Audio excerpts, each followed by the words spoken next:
increasing role of automation and AI, job market saturation, return to work, like things like that. So how we're going to structure this hour is we have some prepped questions for our speakers for about 30 to 40 minutes. And of course, afterwards, we want to open it up for audience Q&A as well.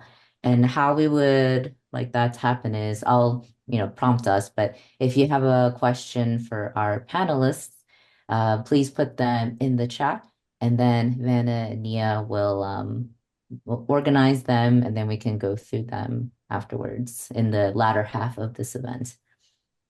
That sounds good. We'll start with introducing our speakers. And I'd love to give each of our speakers the spotlight to introduce themselves. And then I think the order we shall do is Michelle, Rachel, Yuan, and Amy.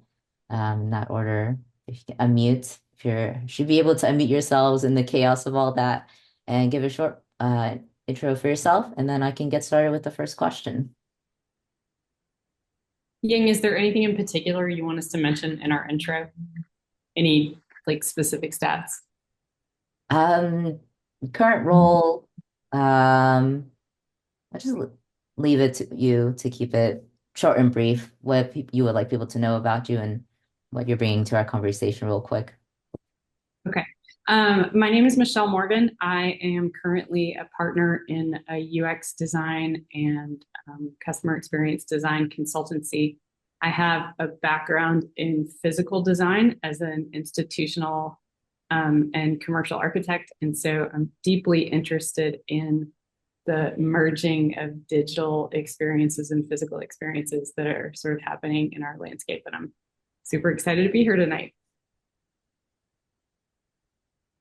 Awesome. Well, hey, everybody, I'm Rachel Carawan, and I work for PDI Technologies. And first I'll tell you what that is. So PDI focuses primarily on all things software related and apps, and all the things in between technology related with the convenience industry. So if you've pulled into a convenience store, purchased anything, filled up your tank, you've probably interacted with something that PDI has produced.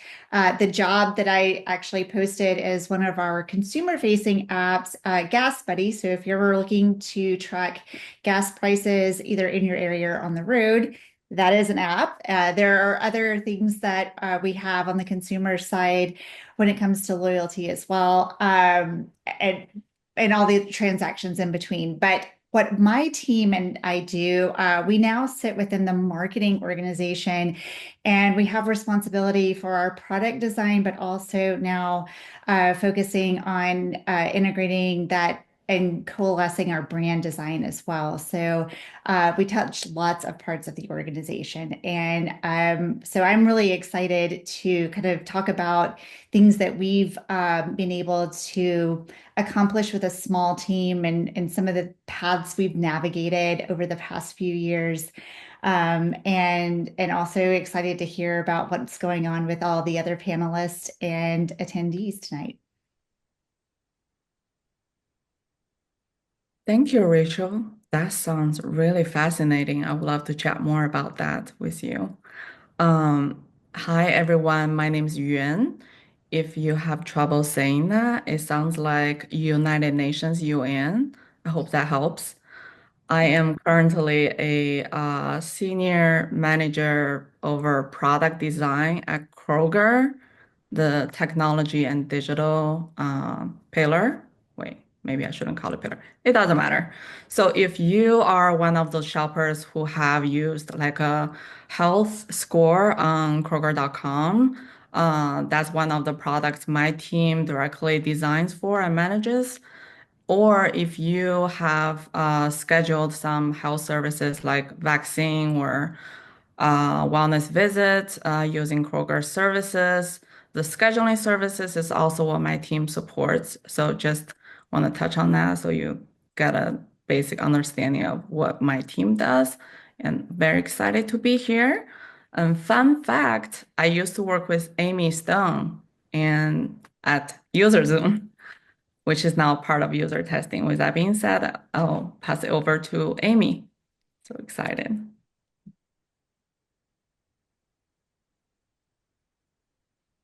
Let me make sure. Okay. All right. You should see a prompt to Okay, unmute. there we go. Yep. Yes, it was great working with Yuan over at UserZoom. And I've got a bunch of other people on the call too that I've worked with in the past, so I'm excited they're here.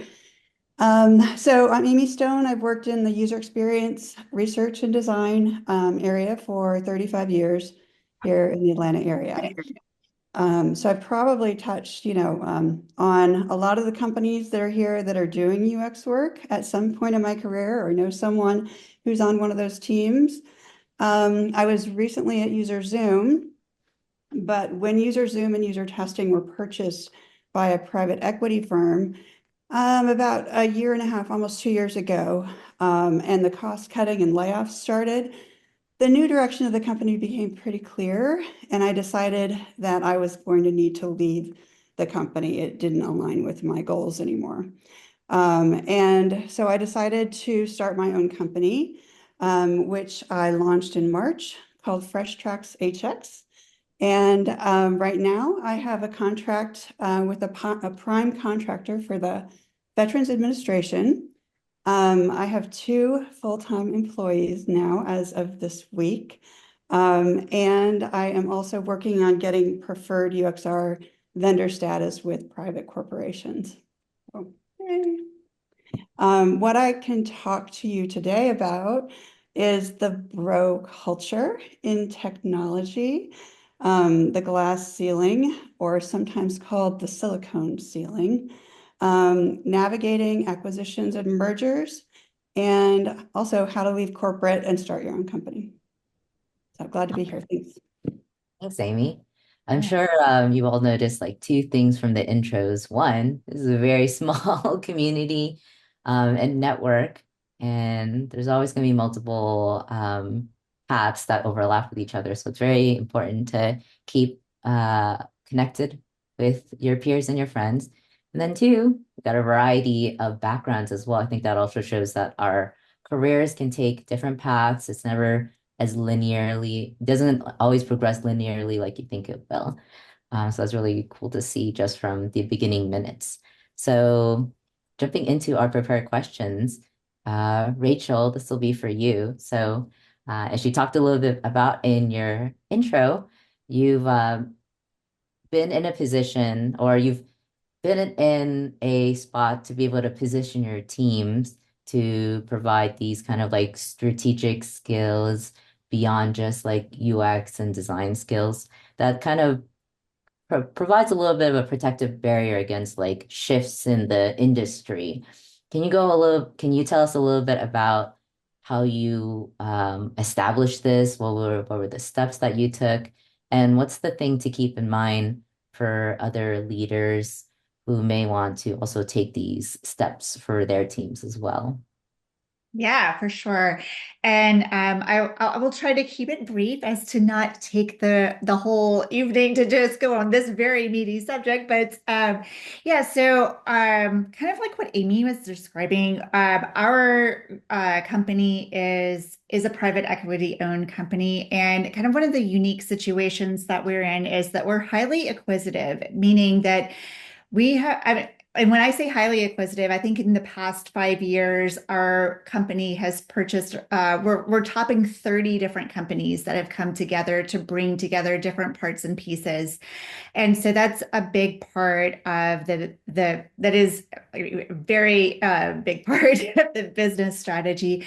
So there's a lot of things that are constantly changing with the team dynamics and like how like the business structure is evolving, but it's always toward one clear purpose. So one of the things that we have had to do, I was brought in 5 years ago to really, because we are so highly acquisitive, to really coalesce like all these disparate, the look and feel, the way things operate, like they need to kind of somewhat seem like they come from the same company with like the ultimate vision of actually making them a you know, we call it better together, really making them all of the parts and pieces work together to really be the system of choice, not just an individual product of choice. So along the way, really trying to kind of understand like where like our role fit into a lot of those conversations. Like I was able to like within pretty short order get a design system in place for product teams to start aligning toward and utilizing and starting to standardize around. But what I also then learned is that there's a lot because of the parts and pieces that we had acquired. The companies that we were in with or already we were in pretty much 70% of the marketplace already in some form or fashion, maybe not in every part of the business, but in some aspect. And a lot of those customers, they really weren't looking for new or shiny or different. They like things to work the way they like them to work. And so like me coming in, I'm like, oh, this could be done so differently, so much more systematically, this and this and this. But that really wasn't what customers were demanding. And that was really key because if customers aren't asking for it, we're not selling it. And then we're certainly not designing it. So once it kind of got things in good order, like on the engineering side, then it's kind of like, okay, well, where do we fit in and where can we really provide value? And at that time, I was in the engineering organization, and the senior leader that I reported into was, first of all, an amazing person, but like UX strategy was not that person's top priority. And I was in a great position that like I got to pretty much make the call and like say like this is what needs to be done, and this is how we're going to do it. But because it wasn't her top priority, I didn't also have that voice to say like everybody line up, do this. So my way of doing things would only go so far. So I could kind of see that that was going to be challenging in the long run. It's like, okay, well, really what I need is a senior leader who can really advocate for what I'm trying to accomplish, and then we can really get some scale. And so as I was starting to see those needs, the marketing leader, who's our CMO, it was also starting to see those kinds of things, and like conversations were just starting to happen. And so like she reached out and was like, I really feel like you guys need to move over to marketing so we can do X, Y, and Z. I was like, glad you said that. I feel exactly the same way. So with that transition, we also then I you kind of pulled in a lot of the practices that we had set up with the engineering team to start like kind of really helping to make sure we've got those best practices at the brand level as well for other parts of the business to really embrace, standardize, adopt, and understand how we should be doing things to really reflect our brand presence as well as a consistency within the product side. And that really opened some opportunities for some people on my team to do some things that they wouldn't normally do. So I one person in particular, he's just super adept at like creating things. Like that's like his passion. And he's like, well, okay, can I pull you out of doing product work and work on our user events? Like we have a really big conference every year for our customers.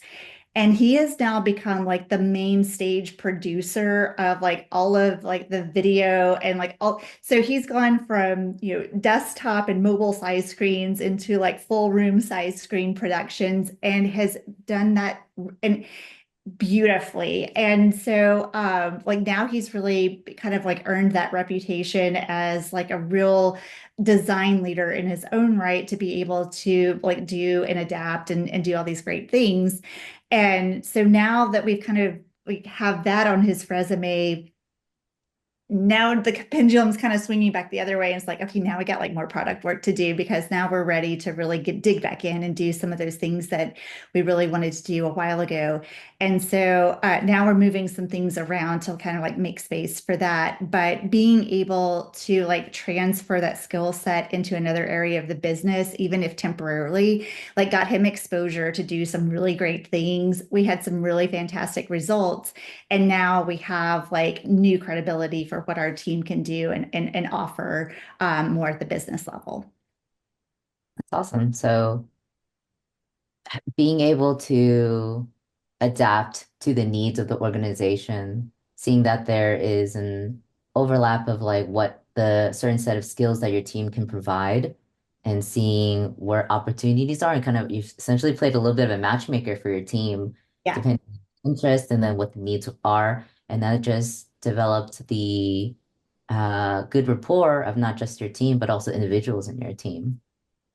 Yeah, for sure. I mean, there's no shortage. There really are so many things that we could be doing. It's just a matter also of making sure we're really paying attention to the things that are like most urgent and important and can create that value in the moment. And it's not that like we're not the skill set is there.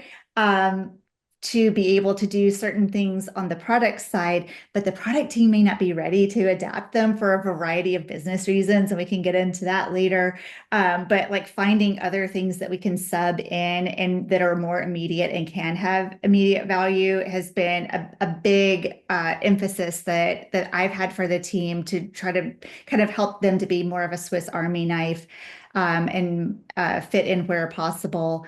And then also that's like really made room for like we need external help that is specialty skills as well. So like, like even though we're a small team doing a variety of things, I think that just kind of taking it a step back, it does mean then that there is still room for both generalists internally and specialists externally to partner together.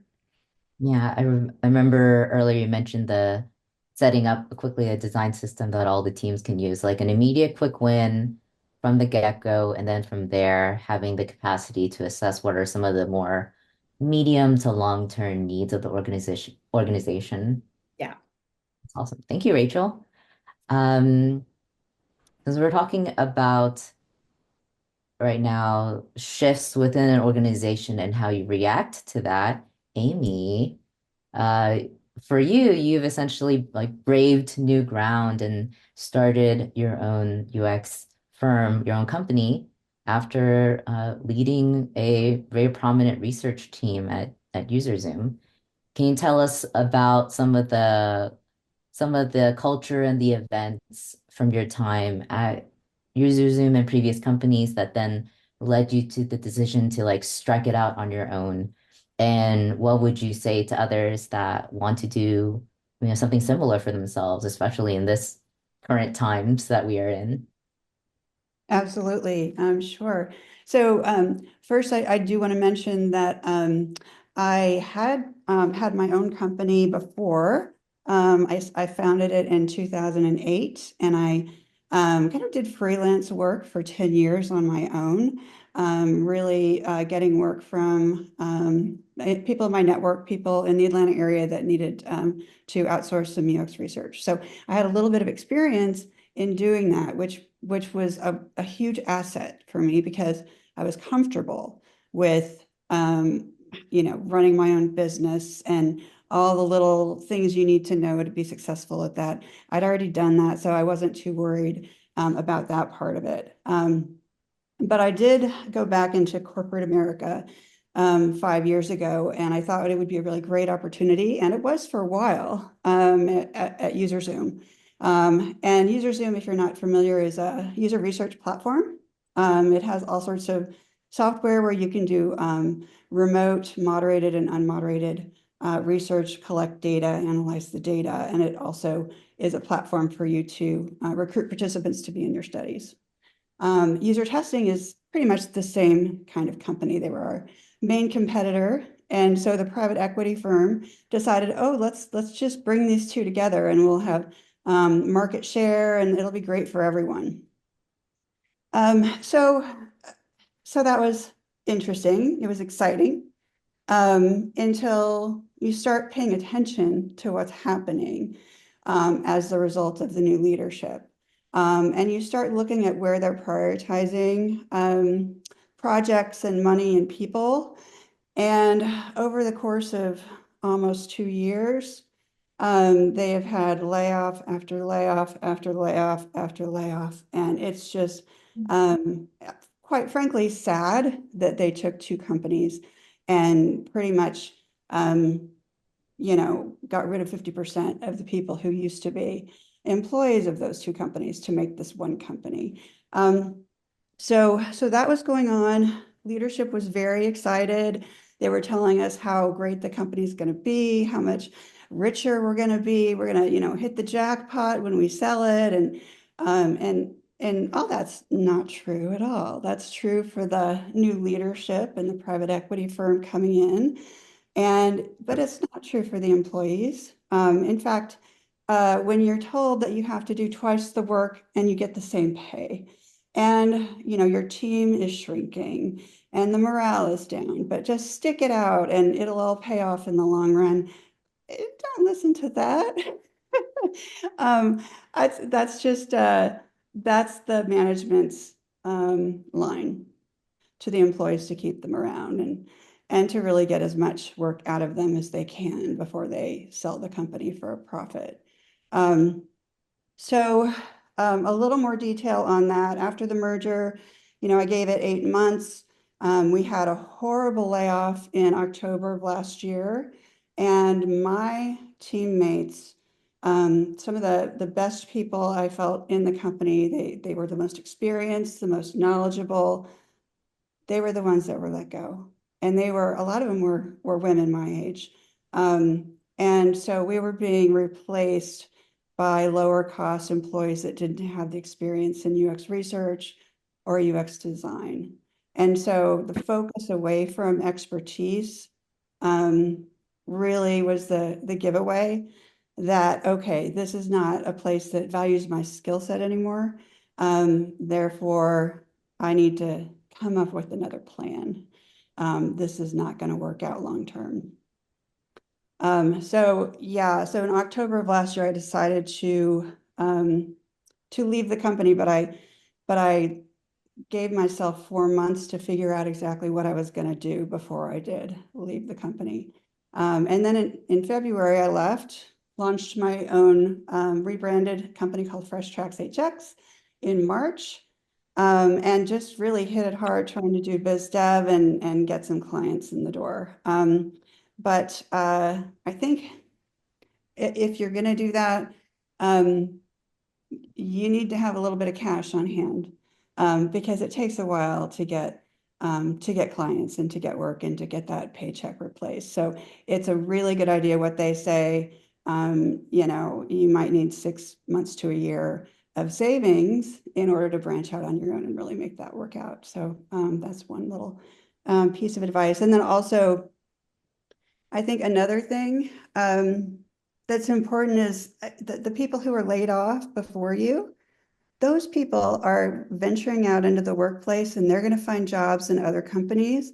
And then they're going to be a really great resource for you if it does happen that you need to leave or whatever. You can rely heavily on your colleagues that you've worked with in the past. And that could be a real ticket for you being able to get another job with a different team. So I will leave it at that for now, and we can have questions later. Thanks, Amy.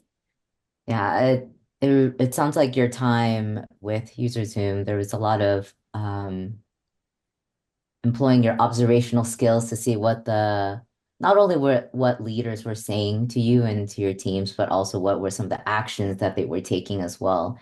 And then seeing if they seemed to align or if there were any conflicts with that too. A little bit of that, like what you're hearing versus what your gut seems to be telling you. And there's a little bit of that queasy feeling it seemed like you felt. And then when you are sitting with that feeling of like unease or anxiety, you want to be able to take some sort of action. And it sounds like what you did was put together a plan, have a best understanding of what the long term may look like for yourself if you were to stay, and then see if that sat well with you. And then since it did not, then what plans you put in place. And I love that you also touched on also financially starting your own business. It takes resources and assets, not, and that you knew to put together and save up in order to make this plan as much of a success as you could at that time. Um, how, I guess a little follow-up was like through that year then, how did you, what other type of steps did you take to then eventually when you got to like the final day to make that go off smoothly? What other actions did you take? Um, well, right before I took a bucket list trip to Argentina, um, cleared my head, went hiking, just wanted to make sure I was doing the right thing. Um, and your network, I mean, make sure that, if you're going to leave, that you are completely connected with everyone in your group and you have a way to contact them outside of work. And especially like when layoffs are happening, you never know who's just going to disappear out of the ecosystem. So it's probably a good idea to be able to connect with people outside of their work email address, so that you can maintain those connections. And that's really important. I think the main thing for me with being successful is relying on my network. I just hired a woman who I worked with 20 years ago at one of my first jobs in the Atlanta area. And we have not been in touch a lot over the years, but we do keep in touch. And so it was really, really great to connect back with her. You never know when somebody that you work with in the past is going to be there for you and you're going to be there for them. And it really makes a difference to keep those connections going. So I think the connections more so than anything else. Yeah, the connections, setting aside time to, like you said, also meet with people face to face or in real life if you can, and away from social media and what people are saying, and also making that genuine connection as well. I was going to Um, say one of the things that I noted that Amy led with was with the merger that she experienced was really paying attention to and understanding how the previous company versus the new management made financial decisions and how they invest in the company and in the people. I think that's really important for any employee to really understand whether you're private equity, founder-owned, public company, not-for-profit, ed tech, like whatever you're in, is really just to understand, or even the company that you're looking to apply to, really understand how that company makes financial decisions. If you're freelance, how you're going to make that for yourself, because all of those situations are going to be slightly different or vastly different, perhaps. And really knowing kind of what you're getting into can help you to understand if that aligns with how you want to be part of a group in a company, and or if that's just not where your comfort level is. And if you have that entrepreneurial spirit and can go do those amazing things and strike out on your own, or if you're willing to if you're less risk tolerant, perhaps, and you really want to kind of stay within the confines of a corporate setting, and like you need to know what that entails and be able to like align what you bring to the table, and speak in those terms so that you can make the most of your career. Thanks, Rachel. Yeah, it's definitely like taking a look at what you bring to the table, as you said, what what are the moves that your company is making, and then like do you see like a future, like a long-term future with them too?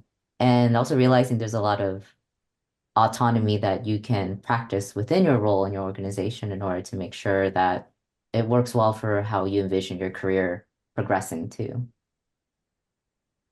Thank you.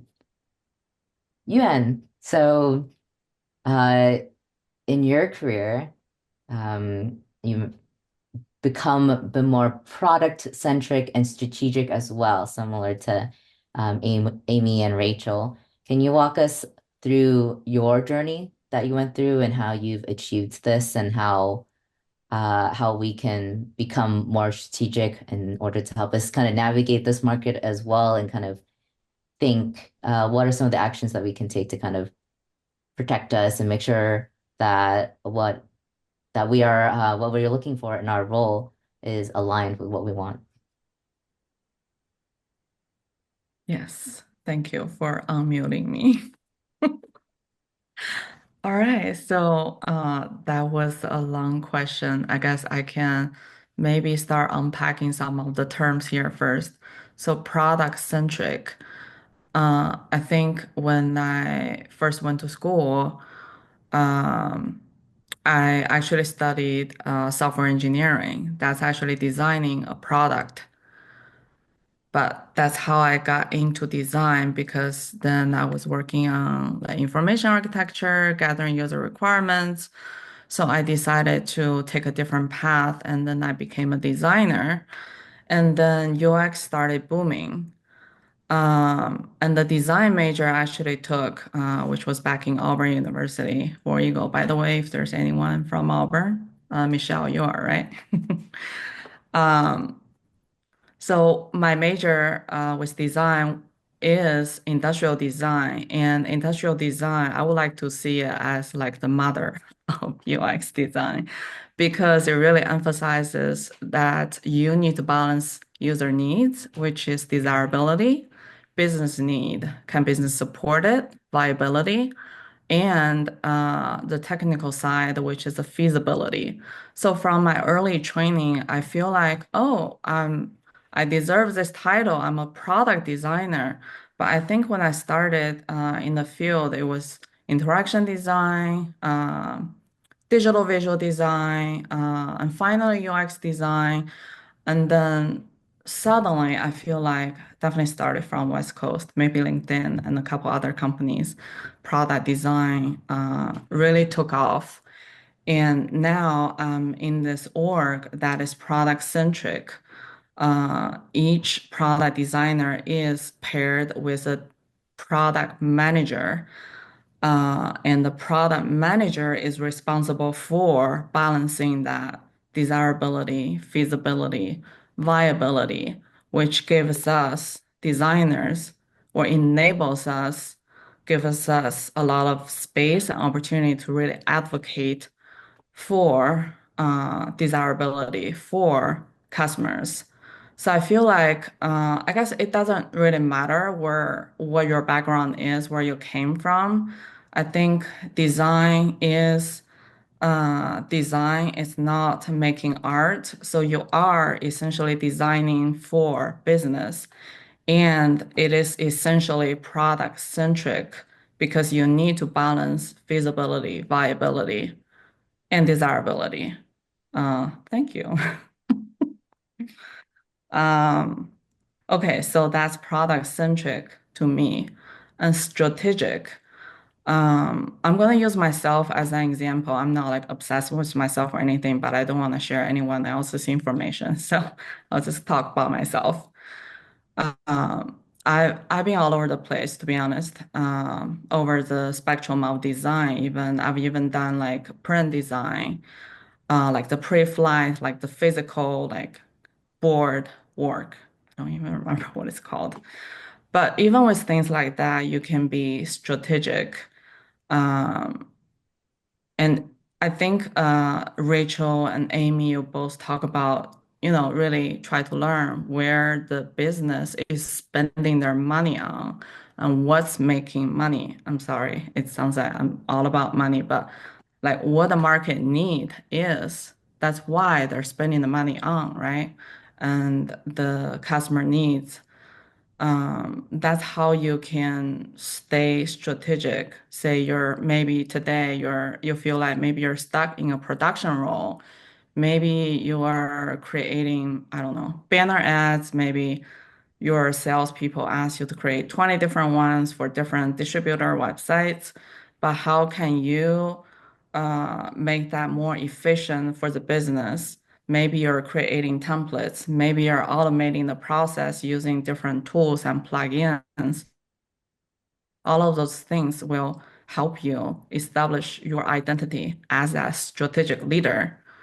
So I think I answered the first portion of the question. And if you want to remind me, because I was struggling unmuting myself, what is the second part?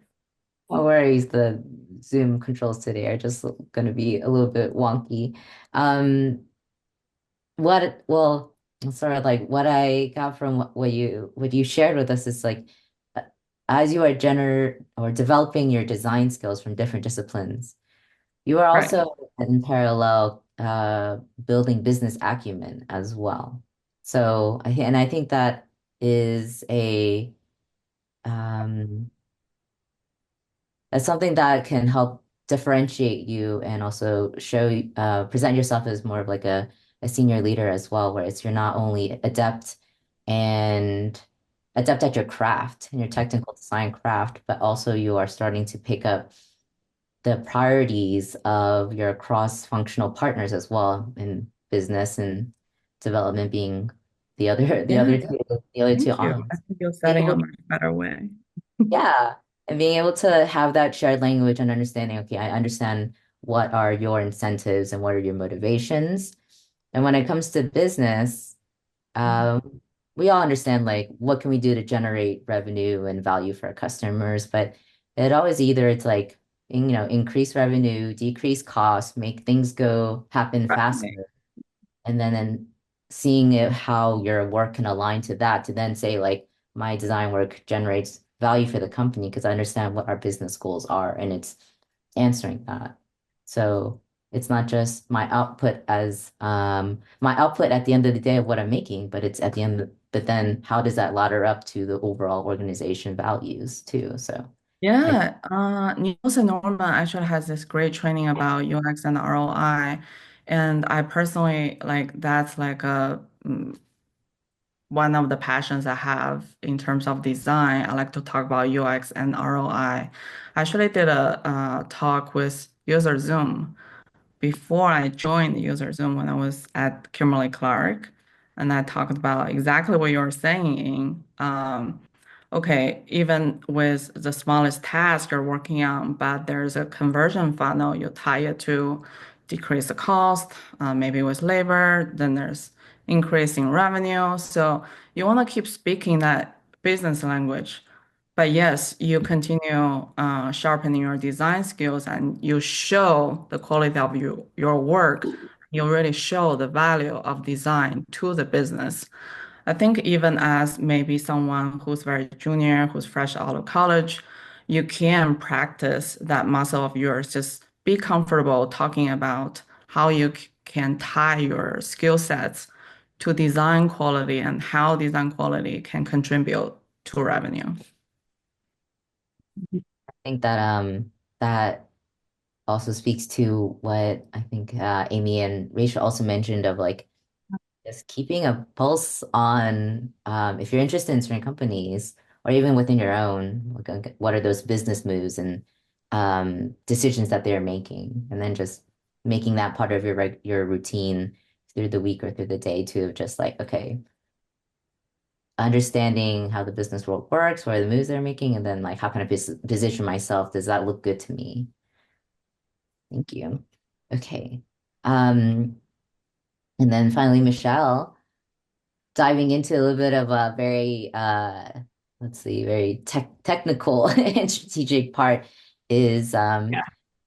being a big part of the job search means of course you find the role that you like, you click apply now, and inevitably you find your favorite resume version that you worked on that day and you submit it. And then it's kind of a little bit out of your hands and into the hands of the ATS, which can you remind me what that spells out for those who don't know?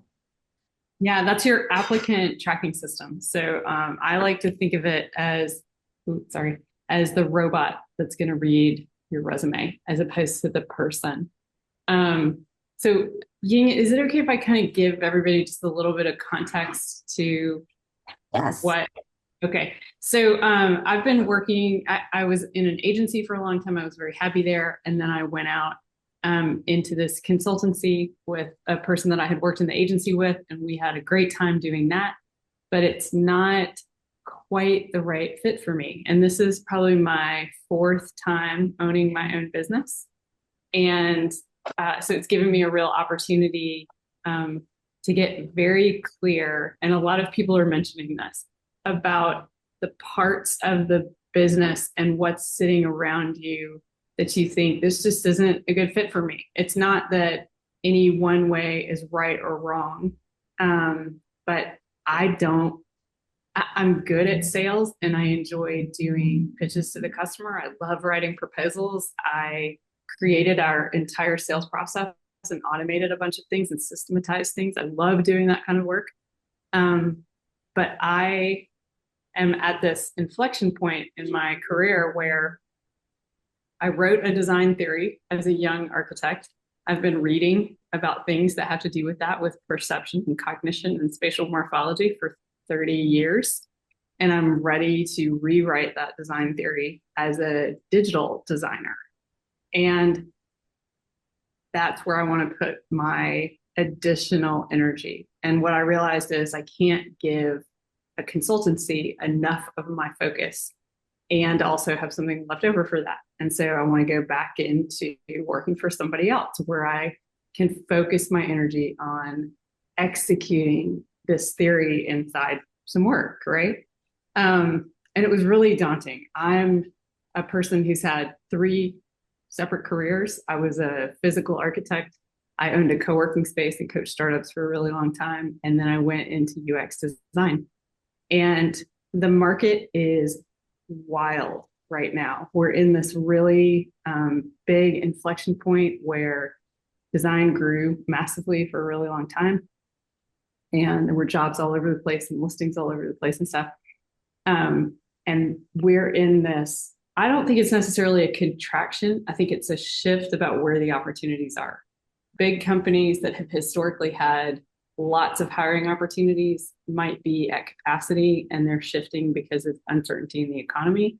But that also brings about a lot of activity in the startup space. And so it means your networking shifts from being peer-to-peer, like me as this is not my current role, but if me as a senior UX designer in a steady economy where big companies are hiring, I'm talking to other UX designers that are kind of my level or one level above me, maybe somebody that's like moved up into a director role that I know from an old thing.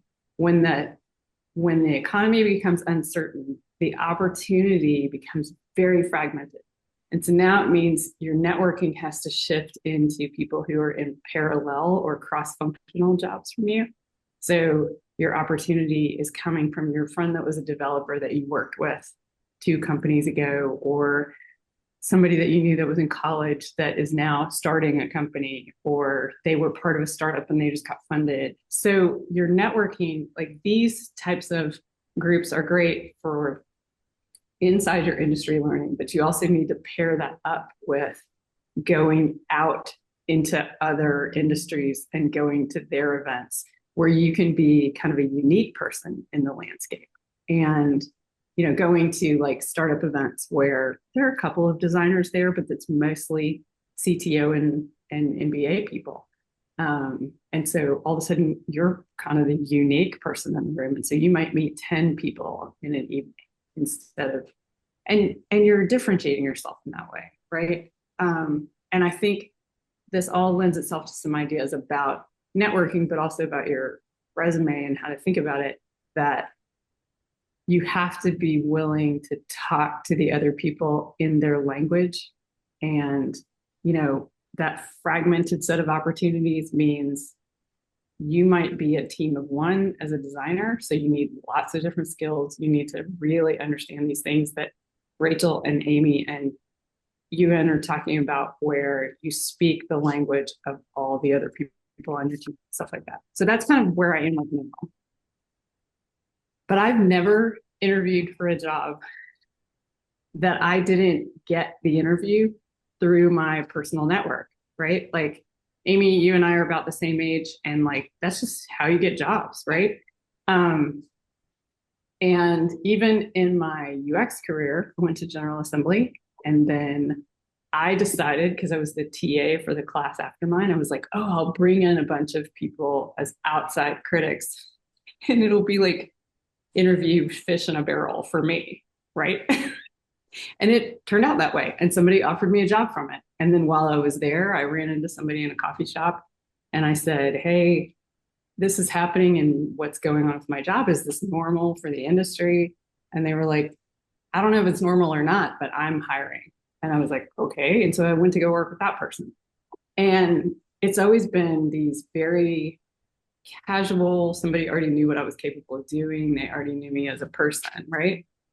But because I'm looking to shift from what I have been doing all this time and working in smaller teams to working in a much bigger team, it meant I had to be able to expand my own opportunity network. So this is a very long way of saying that's how I landed in this issue of, oh, I need to be able to take my resume and feed it into an ATS system and understand what happens. So Ying, I hope I'm not too far off track, but I think this gets us to the point where I can kind of describe. Okay. Yes. Okay. So all of that context should leave you with the idea that like, I have this wildly varied experience, but it's really valuable. I sort of sit in a place where I worked in agency work and consulting work. So I have lots of projects, right? The pace of it is really fast. Lots of different clients, lots of different industries, lots of clients. And so the very first thing I did was sit down and say, what is every single project I've worked on, whether it lasted 3 days or 3 years? And I started all the way back I didn't initially do this, but I ended up going all the way back to the beginning of my architecture career where I already had a project list like this. Because what I realized is I was trying to create a through line that said, my experience is deeper than just my career as a UX person. And so I need to be able to reference back into the startup stuff for some of my business and leadership acumen and program design. And I had done some game design at one point and, just all these different things, right? And so I was sort of reaching into all the different corners. So I started out with this project list. And then I said, well, okay, historically speaking, my resume has been like, I had a job and I did these things at this job. But the ATS system wants you to say, I, in this role, worked on this project for this company, and I did this thing, and this was the result, right? It's this very rigid format. And so I had to take all of my job experience and all of those projects and break it down into individual things. And so there might be one project I worked for 2.5 years on a series of projects for a freight and logistics client, where my role went from senior UX designer to lead experience designer, some UX research. I was the creative director on the project across everything. I was also the business analyst. I was the strategist. And there were sort of all these different roles. And so I had to break it down into like, okay, who was I operating as, doing what? And what was the result of that work when I was in that role versus in this other role? And it can get kind of complicated, but what this allowed me to do was to then say, okay, I've got it all broken down. And just full disclosure, that document is 14 pages long, which is just a lot to manage, right? And so now you're up against the issue of using the ATS methodology. I understand it's a machine that's reading it. And I understand that the machine is willing to consume more information than a person, but it's not willing to consume 14 pages of information. So this is where you hear people saying, oh, I submitted my resume and I never heard anything back. Or I've submitted 100 resumes and, I only got one callback and things like that. But once you've broken everything down with that level of specificity, now you can cherry pick based on the particular role. So you can say, okay, I'd like to interview, like, let's say I want to go interview for Rooms to Go, right? They don't have a super big team. This is not a great example, but okay, now we're talking about e-commerce. We're talking about UX design in the context of a visual design team. There's web, app, in-store design. There's probably some strategy. So now I can go through and kind of cherry pick like what's applicable to the company. And then I can read through the role and say, okay, this is what's applicable to the role. So this is the experience I have, right? And then I can also say, but this is what's going to differentiate me in that role. So I'm going to include a couple of these things.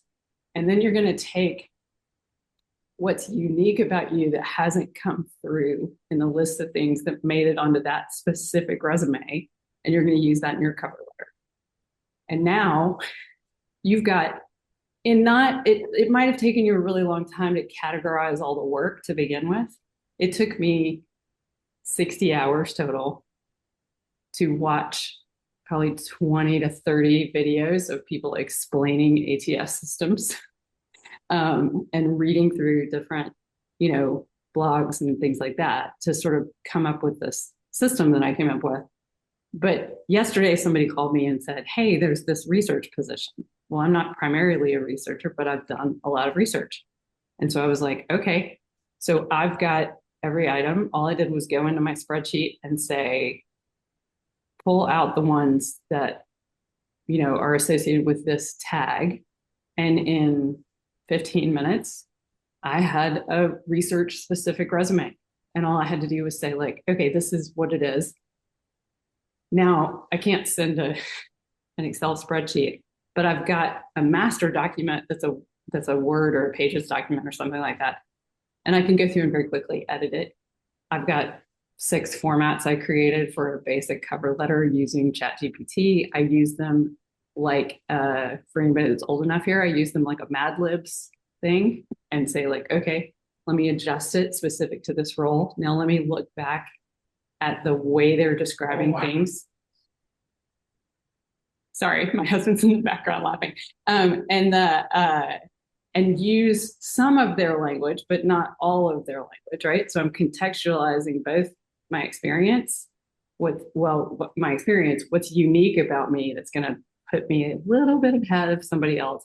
And then I'm also contextualizing the language that I'm using in both the resume and the cover letter to that particular role. Now, the last step for me is I'm going to take your job description, dear employer, and that resume, and I'm going to load them into either JobScan, or I think there's one that's called like Resume Wolf or something like that. I found 7 or 8 different ones that I was loading the resume into and matching it. And I'm editing out the parts of the job description that don't matter, right? And then I'm looking to see like, what's the percentage match? And my first super specific question when I talk to the initial HR intake person is, what percentage match are you looking for on? And they know the answer to this question. They know if I put my stuff in your system, right? So if I've gotten a referral to you and you're asking me to apply for something and I'm going to put my stuff in your HR system, if I say, hey, what percentage match are you looking for? And they're like 70 or above. I'm like, okay, great. Easy peasy. That takes less contextualization, but you want to get that number as high as you can. And so you can go in and kind of tweak things and see. And a lot of the systems are going to give you recommendations, right? But they're also going to say nutty things like, I put one of them in the other day and I didn't realize that the job description said must have high school or above equivalent. And because I did not have my high school listed on my resume, it was telling me that I didn't have the educational requirement needed for the role. And I was like, okay, this is wild. So there's stuff like that, right? But you want to basically use these tools that are out there to make sure that you're getting through this gatekeeper that is the ATS system to get to a conversation with a real live person. Wow. Sorry, that was a lot. Oh, I feel like we can have like another like a full event just to because it was very detailed too, and I also opened up a couple tabs. I'm sure a lot of us did and Googled it. So maybe there's some way after this event we can put together a document and share it with everybody too. Yeah, so I already drafted one because I was like, this is going to be one of those things people want to see again. So like, I've got something that's kind of like this, and if you just connect with me on LinkedIn and ask for it, I will happily send it over, and I'll send it to the LTUX organizers and have them send it there. Yeah.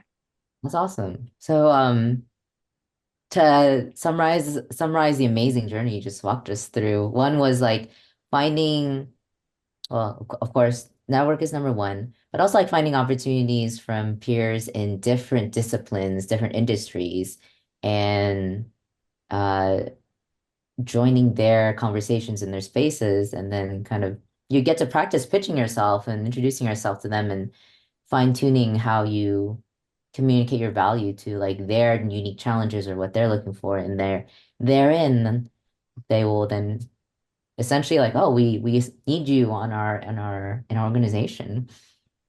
Another is creating a spending the necessary time to create this like comprehensive document of all of your accomplishments, things that you've navigated, so that you can then cherry pick them depending on the role that you're applying to create that unique but highly relevant cover letter and resume as well. So it's kind of like a lot of work right now to then have everything you need to then make the work of actually applying um, a success, and then knowing that it will make the ATS robot overlord very happy and be able to then pass that along to a human eyes to be able to review it. And because it's all about how do you just get to like a foot in the door, pass the first step, and then like go from there. So thank you for sharing that. I'm taking a look at our time, and I think it's a great time to then transition into audience Q&A, and boy, we have a lot. So I am going to start with, let's see, Oh, one from, oh, yeah. I think Nia is going to be picking out reading through the Yeah. questions. Yeah. Oh, yeah, no problem. I got one right here. I'm just going through the chat. This is the first question I saw. This is actually from Havana. So this is for the speakers who were working during the 2008 crash. What can we learn from that period that we can apply now?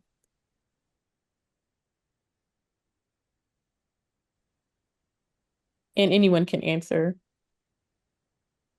I don't want to monopolize things since I was just talking, but I was around for 2008, and that is the moment when I stepped away from being an architect and became a co-working space owner.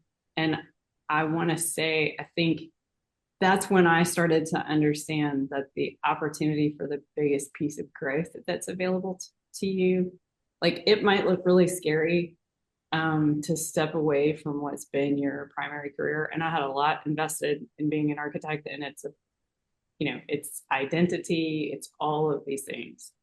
But I learned so much during that period of my life. And I think the biggest thing I learned was that you could step away and come back, and you could try something new, as long as you could be nice enough to yourself about being a beginner. All right, thank you for that. Okay, so I'm gonna move on to the next question. And forgive me if I'm mispronouncing your name, but it's from Vaishnavi. So they just want to know if there's any advice for an entry level to navigate through this scary market as a UX product designer.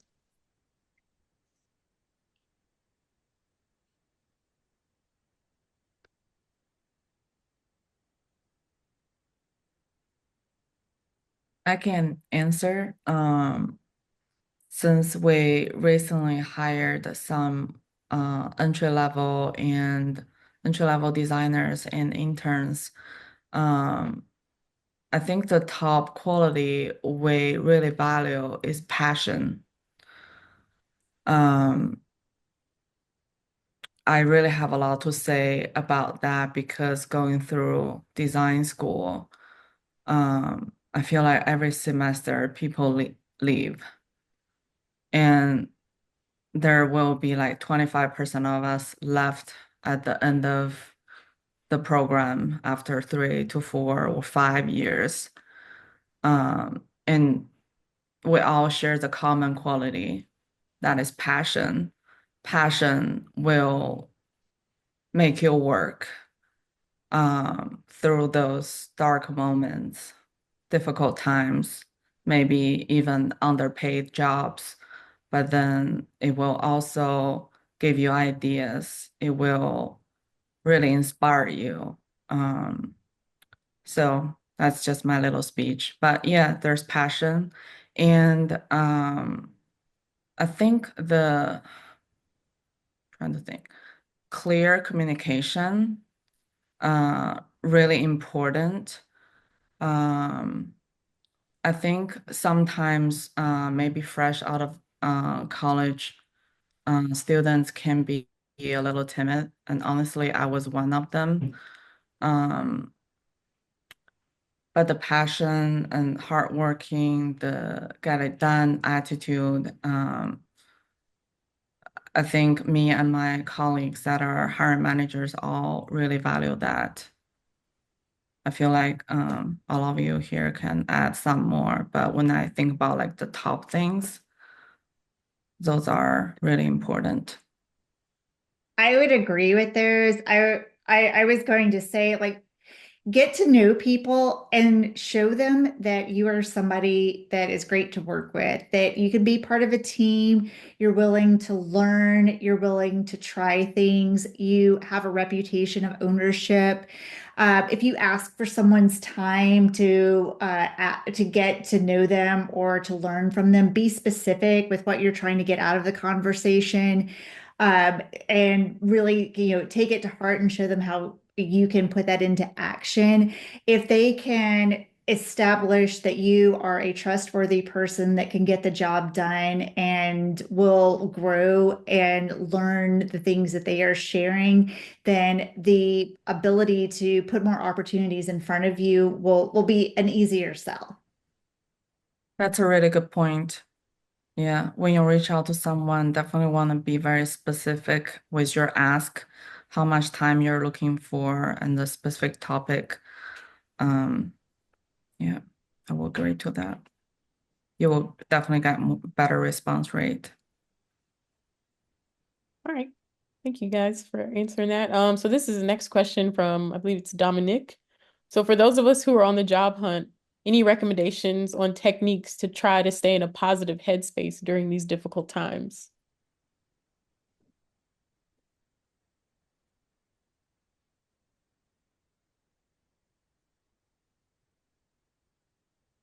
I've got two things that I do. One is when I'm job searching, I'm always taking some type of a class. So right now, one of my weak areas is specifically in UI design because I don't come out of a visual design background. So I'm taking Joe Natoli's UI class on Udemy. And I'm also kind of making my way through every AI class I can find on LinkedIn. But the other thing I do is if anybody's ever done Balinese smile meditation, this is not for the faint of heart. It sounds really easy, but there's a bunch of YouTube videos about it, which are basically like sitting and meditating and like smiling while you're doing it, and you're trying to connect with your own sense of like inner joy, and it can rewire your brain where when you're coming into those conversations with strangers and you need to present your most open, vulnerable self, like it gives you a lot to rely on internally. Hey, you said it's Balinese smile meditation? Yeah. Okay, I'm gonna Google that. All right. Thank you for sharing. And I I'm would, gonna, oh, go ahead. yep, I would also just say, just getting away from your computer, going outside, getting fresh air, hiking, doing something that you love to do that can take your mind off of it is so important. I was telling my meetup team that I decided to get back into sailing. So I sailed in college and I gave it up when I had my family to raise. And now that I'm an empty nester, I have time to go up to the lake. And so I volunteered to be a crew on one of the sailboats up there. And now I'm racing in their Wednesday night race series. And it's just amazing. It's just really great way to shift gears and get you back in the right headspace.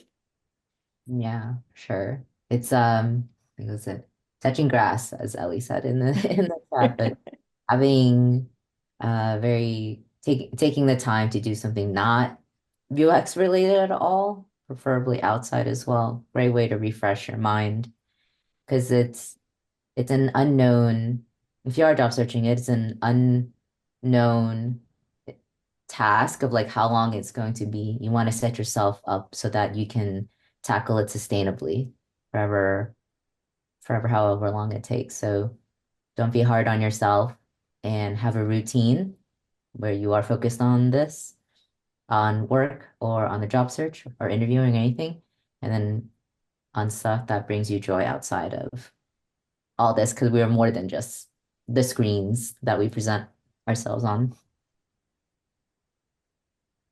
All really good advice. Okay, so this kind of in the same vein of giving advice. So this is a question I dropped in there. Can each panelist, or whoever give one piece of advice for preparing for a layoff?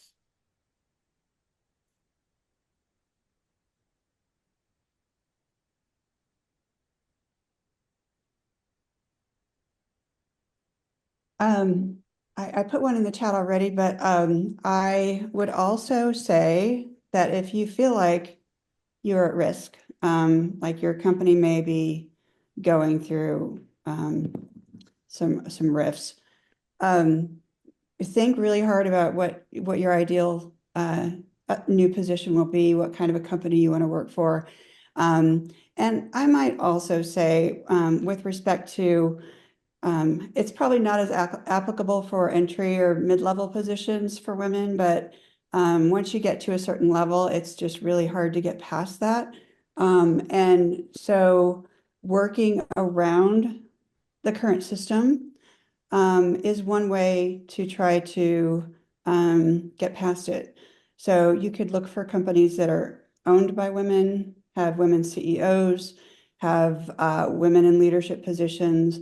So when you're out there trying to identify potential companies you want to reach out to, really look at their leadership structure, because getting an upper level management position in a male-owned company is very difficult. I think you'd have a much greater chance of success if that's your goal, if you look for a company that already is run by women or has a lot of women in their upper management positions. I could, yes. And I would say really be thoughtful about what is really most important to you. Like right now, I mean, I feel like for me, I'm hopefully not facing a layoff anytime soon, but like really trying to kind of take stock of what is important to me because yes, I have aspirations of growing in my career, but I also have kids that are about to start college. And so like, is that really like, what's that balance and what are like, if I had to like name those top five things that are most important to me right now, like what does that combination look like? And if I really like am evaluating them truthfully is like are some of them like in competition with each other and being really honest with myself so that if I were in the position of looking for something new like I can evaluate it more clearly rather than like oh that's a job or like that's a thing I could do next but like really what am I what do I want and would I be a good fit based on where I am in my life and where I want to be? And really being like having an honest conversation about that can really help to evaluate those opportunities more clearly.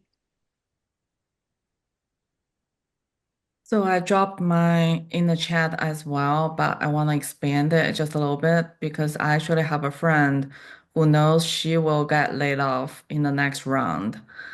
And she's actually pretty high in a leadership position. So she is actually preparing for talking to HR and to negotiate the best possible benefits for herself because she has really going through a lot, both physically and mentally. So really think about that financial layer of your life. Like what do you absolutely need? Can you offer them like an earlier exit? As a return, maybe they can pay you more or extend healthcare benefits coverage. So that's what she is working on. I thought that's really smart, so I want to share with the group. Yeah, that's great.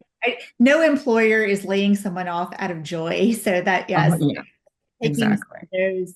those criteria, like it's not a pleasant interaction for anybody involved. So initiating that conversation can be a positive.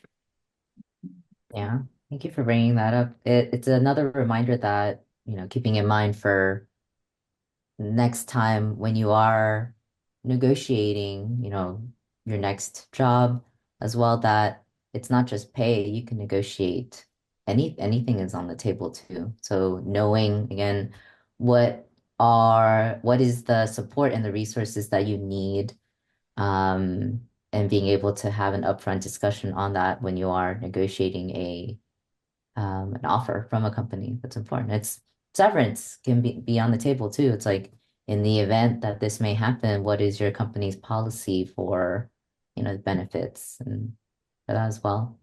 I'll also add in too, in terms of how to protect yourself against a layoff is setting aside time, I would say each week to create I've learned as a career management document. So documenting your work accomplishments and challenges, things that have really has really left an impression on your mind that you go through at work.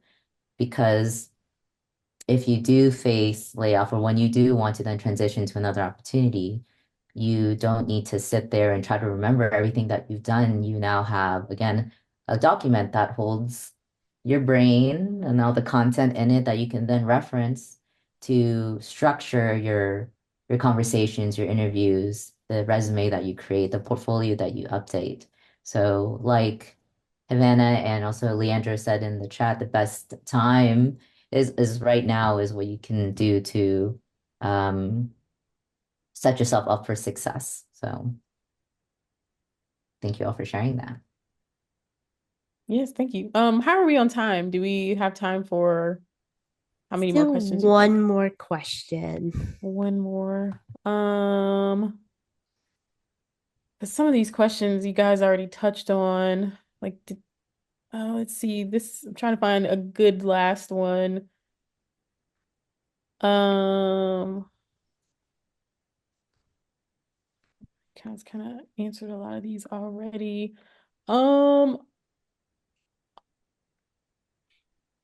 okay, so this one is a question about startups. What criteria have you used when deciding to work with a partner on a startup?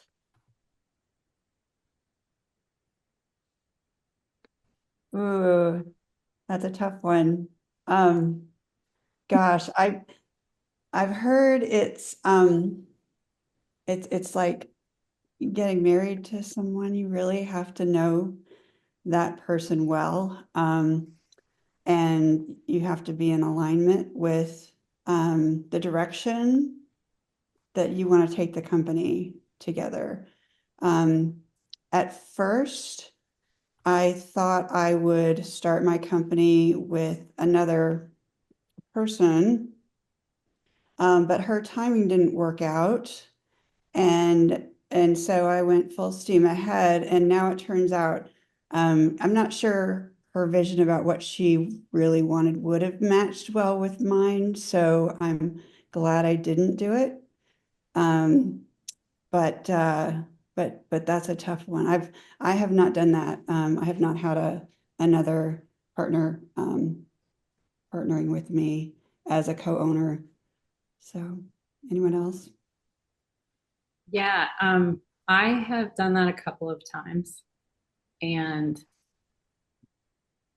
I'm gonna say something that might sound terrible. So I want to preface it by saying if anybody on this call knows my current business partner, I love and adore him, and this is not about him. I think especially if you're talking about being a co-founder on a startup and you're looking to go after investment, rapid growth, scalable product and things like that, I think you need to assume that it is more likely that it won't work out than it will. And so you need to go into the experience thinking about, okay, if this doesn't net me $1 million or $10 million or whatever the exit is supposed to look like, if this doesn't net that for me at the end of the day, what is it that I want to get out of it? Is it the experience of bringing a product from 0 to 1? That's a really valuable experience. And you need to, if that's your goal, that's fantastic. And you just want to make sure that you actually stop and collect the materials and document the things, right, that you need as you go. I think it's really easy in startups to think like, well, of course this is going to work out. I'm working really hard. I'm really smart. I've got a great network. This is a great idea. And these people around me are really fantastic and they're working really hard and really smart. And, you know, knowing that the statistical data says that 95% of startups fail. Doesn't mean that yours will, but you should be prepared for it. And you should understand the sacrifice that you're making going into it.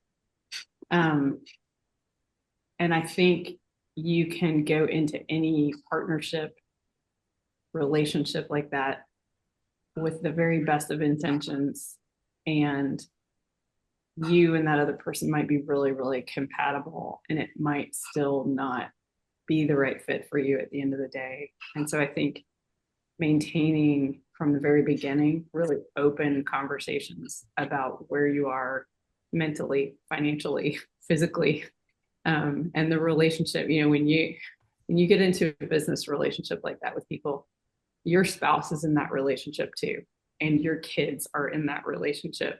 And if you're young and you have a roommate, that person is in that relationship, right? And so you have to be very cognizant of communicating with all the people around you what it is that's happening and who this is affecting as you go. And it's not that you're going to make a decision based on necessarily like, oh, this is super, super stressful for my spouse, I have to get out of it. But you do have to acknowledge what that's doing. The stress of your like personal relationship comes with you to the office, and the stress of the office comes home with you to your personal relationship.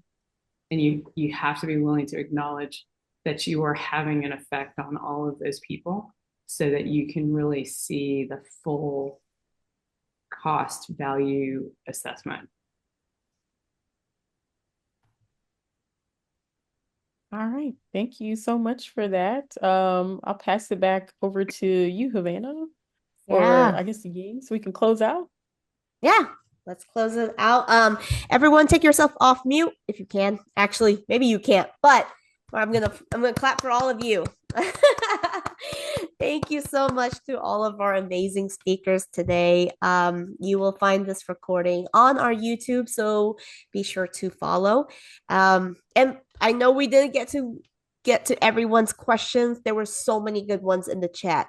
Please reach out to our speakers through LinkedIn. I'm sure they would love to answer questions. And thank you so much for sharing your insights, your experiences. And this was great. Thank you so much.